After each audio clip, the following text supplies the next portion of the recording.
Peter, you okay? Severance, season 1, episode 3. Half of the show's sound design budget is just fluorescent lights. Anybody live in that unit next door? No, it's just Mrs. Selvig. Just Mrs. Selvig. Just Mrs. Selvig, you know, your former boss. Fortress of Solitude. Maybe deliberate. An occasional mixer wouldn't hurt anything.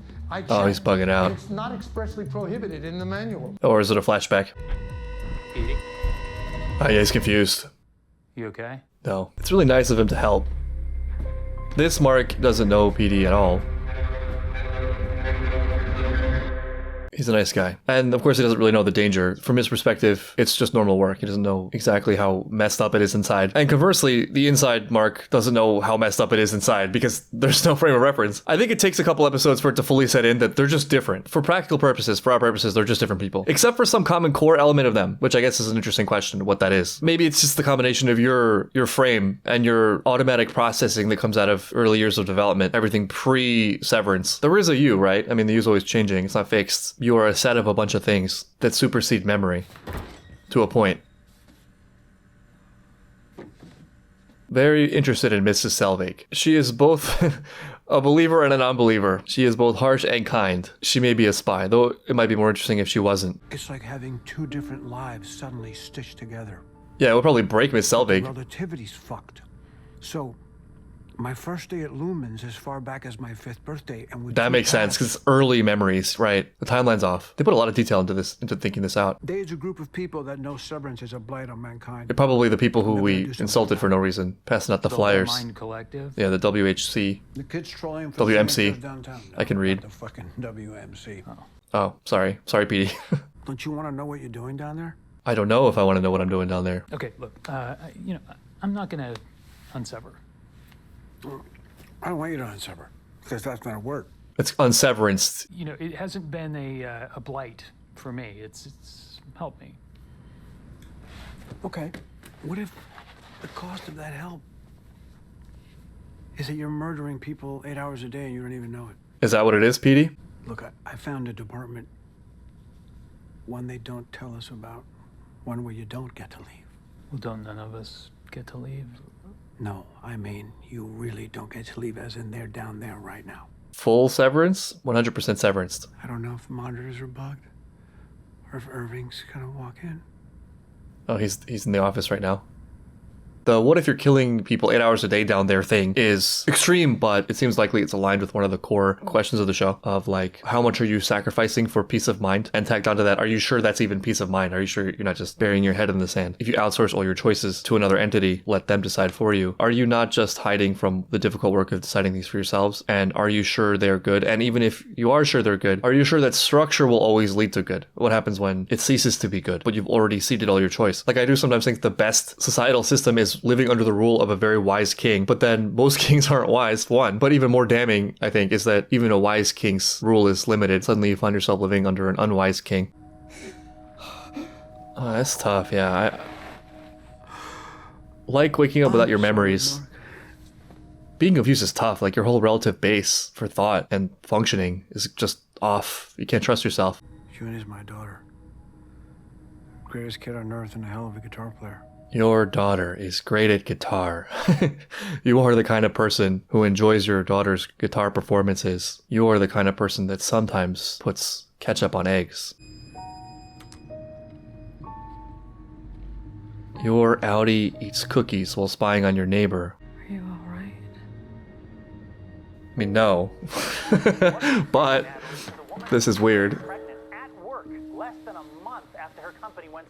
That's what I was saying. I was saying that could happen. I understand you don't want to answer my question. No, I'm answering your it'll question. reveal that you are complicit in something totally immoral. What's immoral? It's taking away. That was productive, as those conversations usually are. Good choice. Let's just watch sitcoms.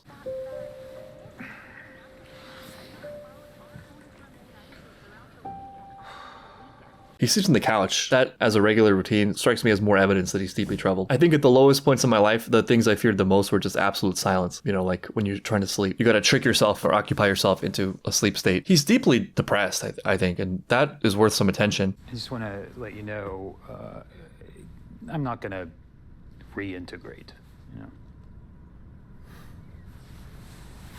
Okay. I lost my wife a couple years ago in a Okay, car we're accident. finally getting it. That's what it was. This is, it's helping me. Yeah. I'm sorry, Mark. No. I think it depends on the long-term picture. Sometimes you gotta just do what you gotta do to get to a stronger place so that you can actually deal with things correctly. I can't judge people for reaching for lifelines to make them feel better in times of extreme pain. I just don't like it as a permanent solution. I think severancing is terrible for just so many reasons, even without the misdeeds of the company. But if something like this helps you get through an intermediary period so that you have increased strength to move on in a more healthy way, then fine. The danger, of course, of that idea is that there's a line, and habit is kind of a strong thing. You don't want to get stuck there for too long. PD seems like a really good friend. I mean, he's not making any demands. He just cares about Mark and knows more than Mark does. He would come in sometimes with red eyes. We had a joke that you had an elevator allergy. There's even a song for it. Yikes, a whole song. You carry the hurt with you. You feel it down there too. You just don't know what it is. That makes sense if it's just memories. Because it seeps into your overall constitution sometimes. It ends up being more than just the thought. It affects the overall framework. Oh, hi. Hey, I'm just conveniently hair drying my Sorry for the racket. front doormat, as one does. Yeah, you fooled no one. Well, maybe you fooled Mark. It's pretty thorough. I don't know how. I know eventually he's gonna have to try to get something up there. Maybe you could write it on some part of your body that you know you come across at work that wouldn't be visible outside of a suit. Like your junk. You could write it on your junk. That's my great idea. I did a thing. I deleted the scary numbers. Good for you. Ben, Yesterday. You were gone. I was? Oh, you would know. Sick day and all that. You may as well skip it, actually. I put in my resignation request. You did submit Okay. I did. Yeah, good luck with that. Just a couple things here. Why are you standing weird? Stand normal. I'm standing great. Are you uncomfortable? We could all look away. Okay, Despite myself, there is something nice about this, as kindergarten-esque as it feels. please refrain from boasting about previously earned waffle parties. Feeling attacked? I wonder who put in that request. I've never seen a resignation request get such a quick turnaround. Drive to Oh, finish curb up your the day or enthusiasm. Skip out now. Actually, you've been denied. Lastly, Helly's resignation request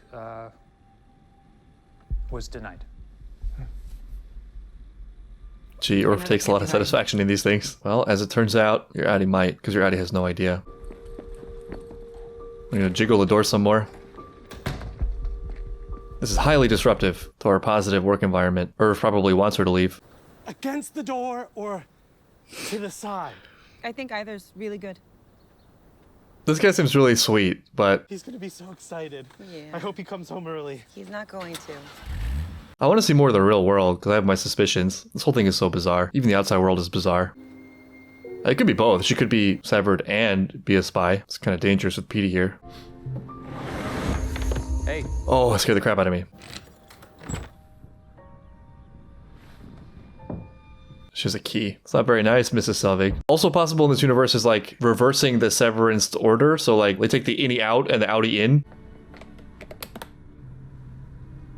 What did that say? Name was significant for something. That's his wife, right? I mean, for that matter, are we even sure his wife's dead? If you can manipulate people's minds and memories, then anything goes. And if you've been subject to the procedure, who knows what they've done to your brains? They can likely change the real world you's mind also during that procedure to rewrite your own timeline. Maybe Miss Selvig is his wife. There's so many twists they could add here. Speaking of PD seeing Mrs. Selvig. Is she even here right now? Don't say anything. Don't just stay where you are. You don't need to come out. He's fleeing. It's scary. Where are you going, PD? Did you give her directed praise? Oh, not Severance, right? I'm guessing that the physical map of the place is being presented so that later we'll find out it's not actually physical space. are you okay? No. I'm using the bathroom. Okay. That's a conversation ender. I think I need to come in. That's okay. Oh, that's what I was saying. Yeah, you write a message on your skin. So get ready, do the things you need to do, because I'm coming in. You can't do that. You can't do that. Writing the note directly on your skin.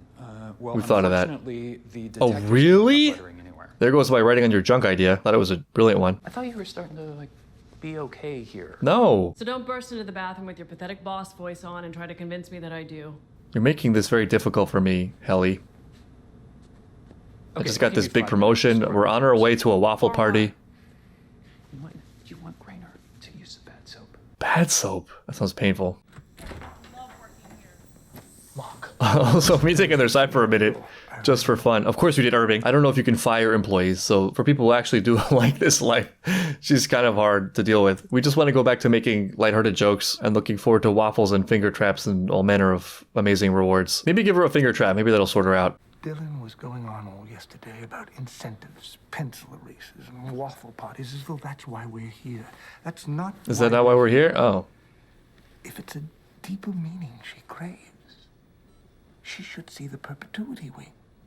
She can read about all that stuff in the handbook. You know it's different to be there. We gotta get off the handbook. The handbook also would not work on me. I need to see my own video and go to the perpetuity wing. There's a package left at his door. Oh yeah, she's just full timer.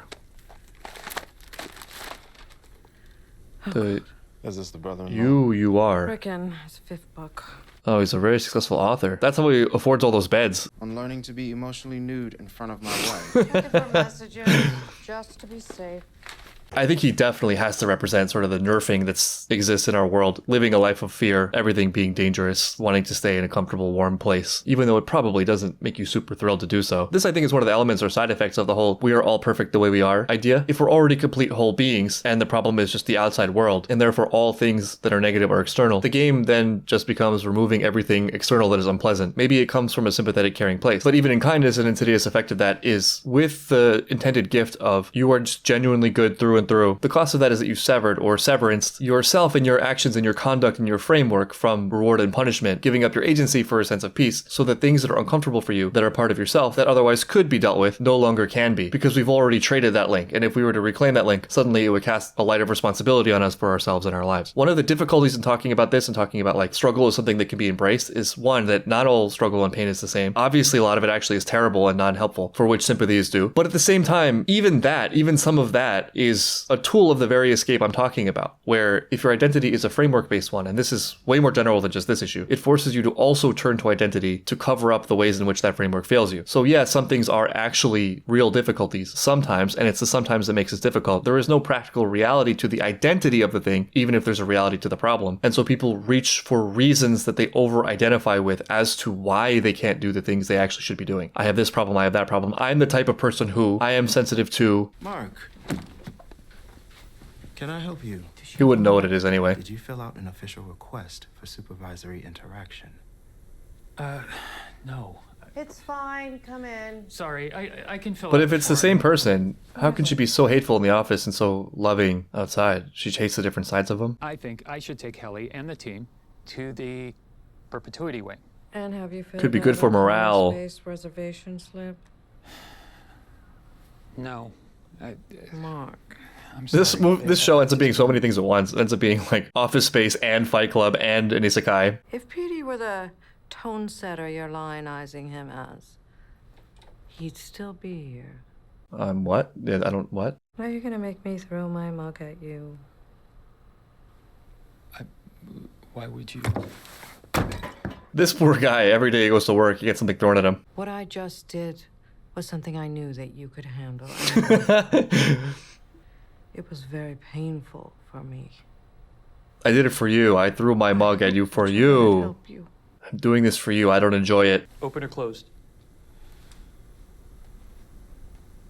Just go. Just get out. Both. What? This is unreasonable. What kind of management level riddle? Thirsty? Damn, you're just everywhere, huh? Hey, just in case you find this relevant for some reason, the code detectors can read messages hidden inside the body as well. You could have been a little earlier with that information. Also, when that happens, it's Milchick's job to extract the message from you. And when he asks how long ago you ingested it, I really can't recommend honesty enough. Uh-huh. Oh, okay. I thought it was very bad timing, but he knows. Oh, you're so lucky you didn't saw that. Hey, what the hell is he gonna do now? It's how you don't die of boredom in the perpetuity wing. And come on, it'll be an excellent it's boring? opportunity for everyone except Herb to bond. I like Irv. Oh.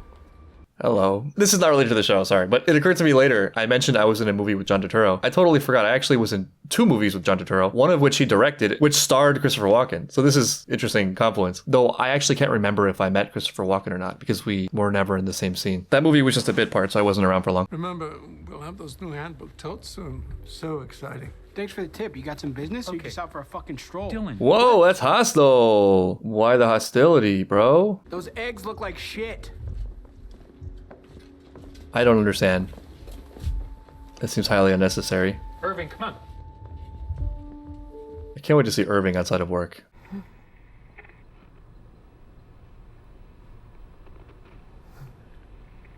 The board will not be speaking in this meeting. They will just be breathing. The board would like you to speak first. Okay. Salutations.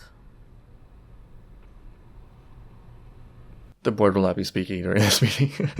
Prior to his departure, there were some troubling signs of possible reintegration. They're talking to her only? The board is conveying pretty Why bother with the...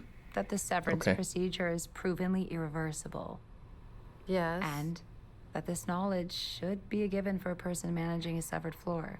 I know the handbook, yes, I know the protocol, and yet... We are quickly rekindling our yield down here with our nimble new refiner. And for what it's worth, The board has concluded the call. The board is a bunch of jerks. And may I ask? Goodbye, Harmony. Her name is Harmony, that's ironic. God, I hate this. I hate management scripts. I hate customer call scripts. If I'm calling, if I'm asking, it means I've exhausted the things I can do from a simple search. It's not going to fit into a pre-written script. And then more generally, the rejecting of information because of not liking what it would imply, or what you think it would imply, which it might not actually even imply. How many departments are there? Probably 30. 5. No one's quite sure. O&D tried a violent coup on the others decades ago. Decades ago, damn this history. There was no coup. No one killed anyone. Then why don't we ever hang out? I mean, I'm 99% sure there was no coup. You don't know anything. You guys don't know anything deliberately. And the speculation is part of the fun. Like, I'm imagining them rounding a corner and we're all blood-soaked and I'm wearing your face. Just getting a little bit and too they're into like, this. Whose face is that? And I'm like, the last person who fucked with us. She fits right in here. Seems like they'd recognize my face. Maybe if you wore it inside out. This is a very PD type of joke, really setting the tone. This is it? A wax statue? Come now, children of my industry, and know the children of my blood. Whoa. That's James Egan, current CEO. Current CEO. Remarkable man. Do you not feel inspired? Are you not entertained? He looks familiar. History lives in us, whether we learn it or not. That quote is interesting because it has multiple meanings. I mean, it has them not knowing their own history. It also is true on both a personal level and a grander historic level. There's no separation. We just can't feel in full detail the connection. For that matter, the future also lives in us, whether we learn it or not.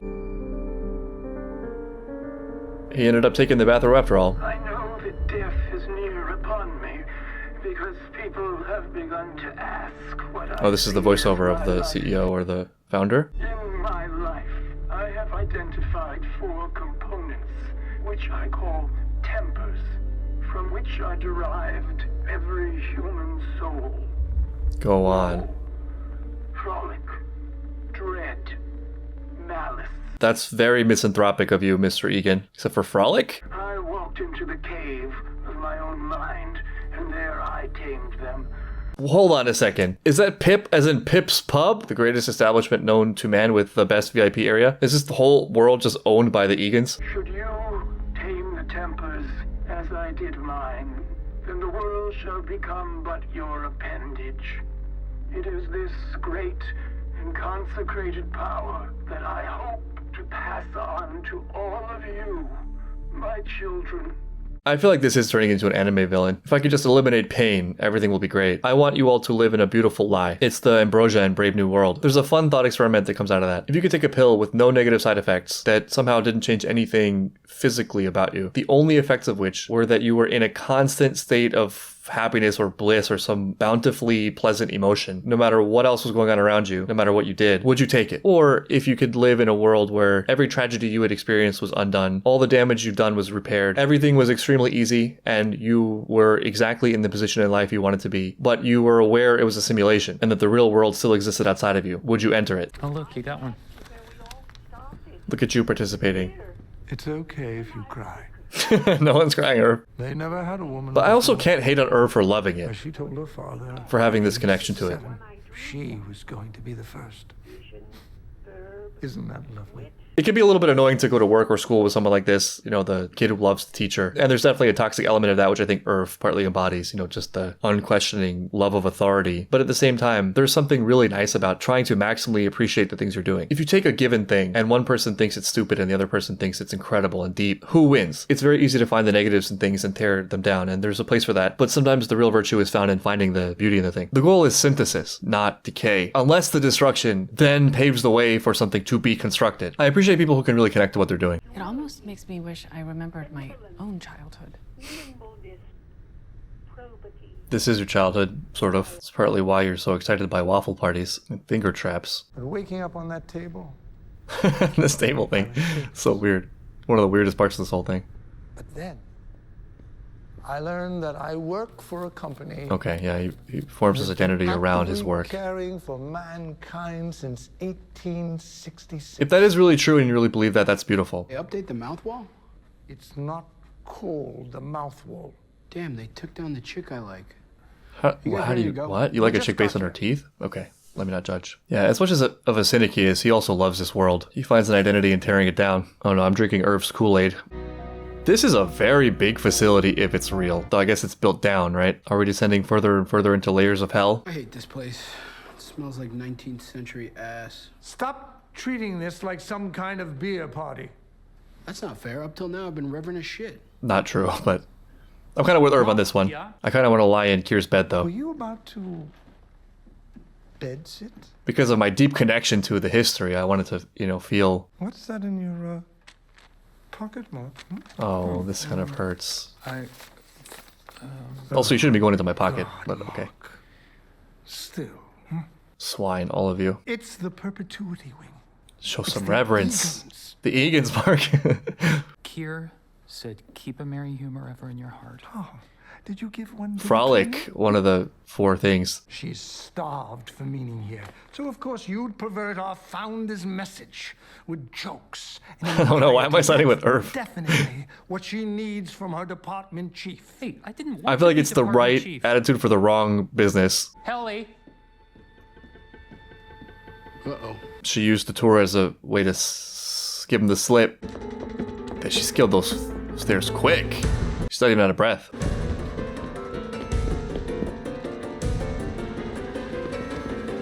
You don't even have a map, Helly. Oh no. I mean, I can sort of imagine. Where is the OVA on his books?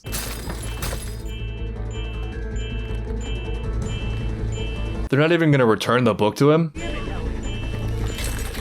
Ah, no, that's an injury. That's a severe injury.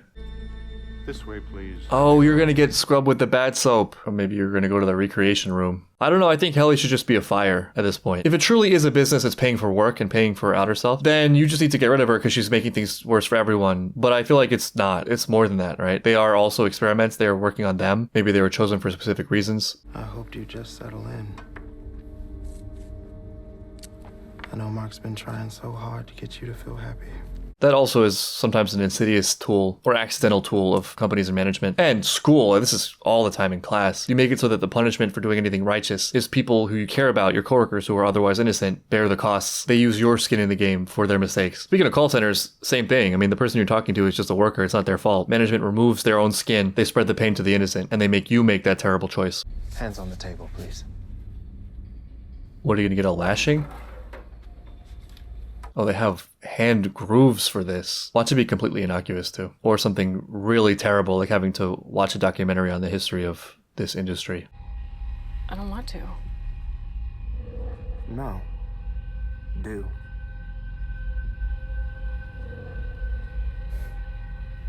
What does it say? Forgive me for the harm I have caused this world.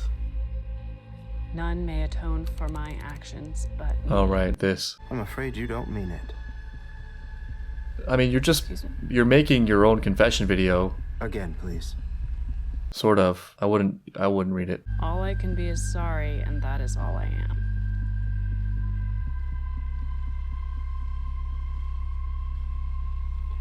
Again. Really?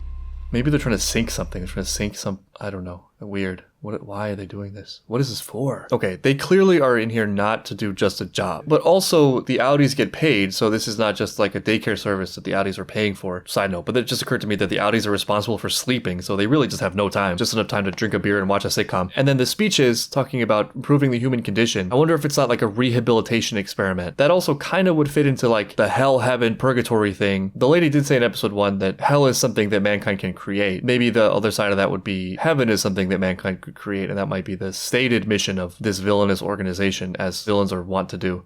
There's a surprisingly little amount of struggle between the innies and outies. I mean, I guess I keep things pretty structured in here, but like, just imagining myself as an outie, I'd be pissed if my innie did overtime. Unpaid overtime. I guess now I get to sleep. That's my whole day. What you working on, Mark? Staying late to change the pictures? Oh. Now you have the map. What in the world? Mind. Mine is the location on the map. We're here because we're not all there. This is sort of abstract. Coil of Doom. Some people might live here. Very useful. Thank you. I'm sure there's just so many clues there. It also probably will turn out to make no sense. Well, turn out. It already looks a little bit off the rails, but probably... I don't know. Is this even a real place? And what is that like smiley face dude there? How many tokens? I can't even no tokens. Oh, they're probably gonna call someone. They're gonna call an authority. Probably linked to the company. I bet the company has a lot of roots here in this town, wherever we are. I need tokens so I can eat. Yeah, bro, I get it. It's confusing as hell why today I left work later than normal. Really cutting into my beer at sitcom time. Oh, we might actually get to see him again. But you have to pretend you don't know him. I feel like, I mean, it's tough, there's a lot to ask. I feel like you gotta rescue him now. Though he probably needs medical attention. Go, you need to go. Whoa, he's down. Whoa. Sir, what's over here? Sir, can you hear me? You got that? Just stand back. Hey, buddy. Yeah, dispatch. I got a 1053 in front of me. Store on 22nd. Not making a great argument for unseverance.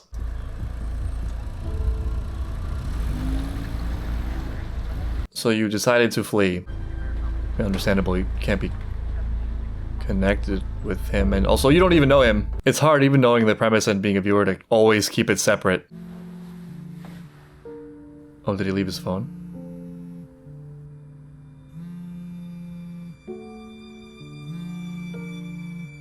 That's kind of dangerous. No, who was it?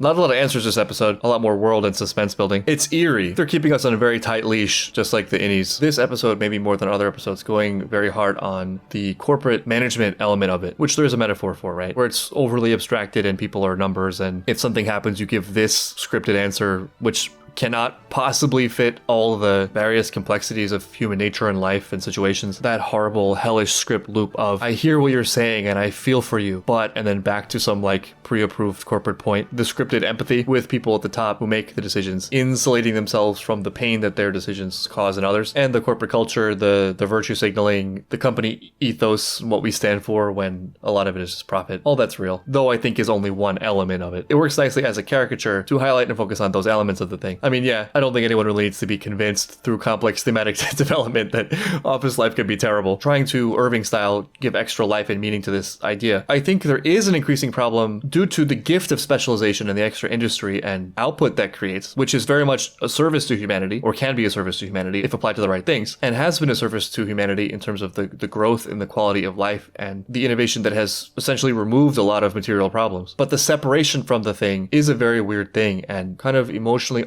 undermines the thing you're doing, which may actually be in service to something. I mean, Irv believes it is. And if it's not, if actually your work is in service to something unhelpful or even worse, damaging, you also don't really know that because you're disconnected from it. Like the characters, it's fragmented. There's no feedback. Going back to the food scene in episode 1, and also there's some ReZero connection here. Even the food thing, right? Food is such an amazing part of our lives and definitely has increased the potential of our lives because we no longer have to spend 20 hours a day or whatever it may have been at some point in history solely focused to the exclusion of all else on the procurement of things that we need to survive. At the same time, going back to that link, the idea that you maybe need some sort of struggle involved to even have a reward be possible. Though, side note, after thinking about it, I would amend that not to struggle itself, but to contribution through struggle. But anyway, without the actual tactile feel of the sacrifice and the work and the difficulty and the scarcity and all those things, there is sort of this emotional or mental connection to it that's lost. And so it's easy to overlook it and not appreciate it outside of just, being hungry. I was really hard on the dude at dinner, partly because of just his typing as like pseudo-intellectual. But maybe that's what that whole non-dinner was trying to reclaim, just kind of in a misaligned way. Like the meaning of that event was something like, at dinner we missed the meaning because we focused too much on the food. Well, that maybe is because we already have forgotten that the food itself has a meaning. At one point, the food was the meaning, and that was good because the food was like a gift. It was something that you thanked God for because it wasn't guaranteed. So to add on to my theory that this is a treatise on material comfort versus meaning, not only do we increasingly solve the material problems of our lives at the expense of meaning, but the added freedom that allows us to pursue meaning is also somewhat divorced by the nature of the way in which we search for meaning. Our industry, our work. Personally, I don't think the answer then is to just do away with work or burn the whole system down to the ground, but to either find the utility, which can be found Irving style in one's work, probably. And if it can't, then maybe some other work is more appropriate, or to find it outside of one's employment. But I think the severance in the show, the real severance, is something like the person from the soul, or one's material life from one's spiritual life. I know it's early, but maybe one of the